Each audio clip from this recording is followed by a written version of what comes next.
আপনার দৃষ্টি আকর্ষণ করেছি যে আপনারা এর মাধ্যমে হলেও মাদকাসক্তদের বিরুদ্ধে আপনারা ব্যবস্থা গ্রহণ করবেন, কিন্তু অত্যন্ত দুঃখের বিষয় তারা কোনো ব্যবস্থা নেন নাই।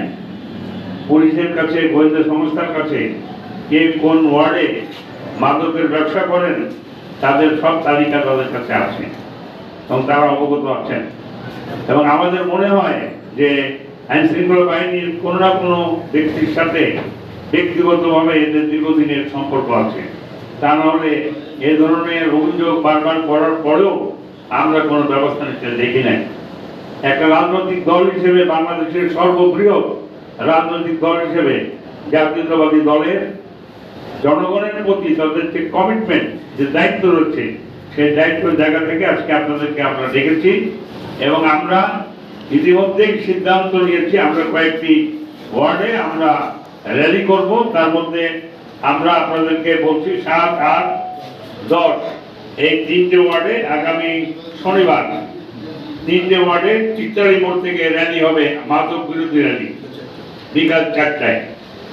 এরপরে আর রবিবারে হবে আপনার 9, 14 এবং 15 নম্বর ওয়ার্ড বৈকালী থেকে, বৈকালীর মোড়ের থেকে আমরা র্যালি বের করবো, মাদক বিরোধী র্যালি। আর 11, 12, 13 সোমবার এটা হবে আপনার যে আমাদের বিএনপি অফিস আছে খালিশপুরের, সেই অফিস থেকে আমরা র্যালি বের করবো। 11, 12, 13 বৈকালী বিএনপি অফিস খালিশপুরের নিউজপিট থেকে, ওখান থেকে র্যালি বের হবে বিকাল 4টায়। আর 1 আর 3 নম্বর ওয়ার্ডে আমরা বের করবো দৌলতপুরের রেলিগেট থেকে বিকাল 4টায়। এটি বের হবে মঙ্গলবার বিকাল 4টায়। আপাতত আমরা এই কর্মসূচি দিচ্ছি, এই কর্মসূচি সারা শহরে দেওয়া হবে। প্রত্যেকটি থানার, প্রত্যেকটি ওয়ার্ডে আমরা কর্মসূচি দেবো এবং এরপরে আমরা থানা এবং কেএপি আমরা ঘেরাও করবো।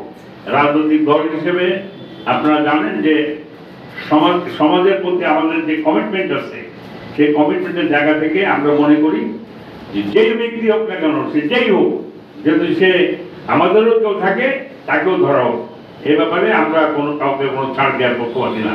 জাতীয়তাবাদী দল, আমাদের নেতা জনাব তারেক রহমান বাংলাদেশকে মাদকমুক্ত করার জন্য, বাংলাদেশে গণতান্ত্রিক সমাজ ব্যবস্থা বিনির্মাণের জন্য তিনি যে সংগ্রাম করছেন, আমরা সবাই তার একজন সৈনিক হিসেবে আমরা তার সাথে আছি। আমরা বিশ্বাস করি যে আগামীতে এই কর্মসূচির মধ্য দিয়ে, এমনকি আমাদের প্রিয় নেতা আলাদ রফিকুল ইসলাম বকুল তিনিও বারবার প্রশাসনকে বলেছেন এদের বিরুদ্ধে ব্যবস্থা নিতে, কিন্তু আমরা কোনো ব্যবস্থা নিতে দেখি নাই। সেই কারণে আমরা কর্মসূচি দিতে বাধ্য হলাম। এবং আপনারা যারা প্রিয় সাংবাদিক ভাইরা, আপনারা আপনাদের ব্যাপক লেখনী এবং আপনাদের মিডিয়ার মাধ্যমে আমাদের প্রচার করে খুলনার মানুষ যাতে এই বিষয়ে সম্পৃক্ত হয় এবং এটার প্রচার এবং প্রসার লাভ করে, মানুষের ভিতরে একটা তৈরি হয় মাদক বিরোধী একটা মনোভাব, এর জন্য আপনারা সহযোগিতা করবেন। আপনাদের ধন্যবাদ। আসসালামু আলাইকুম।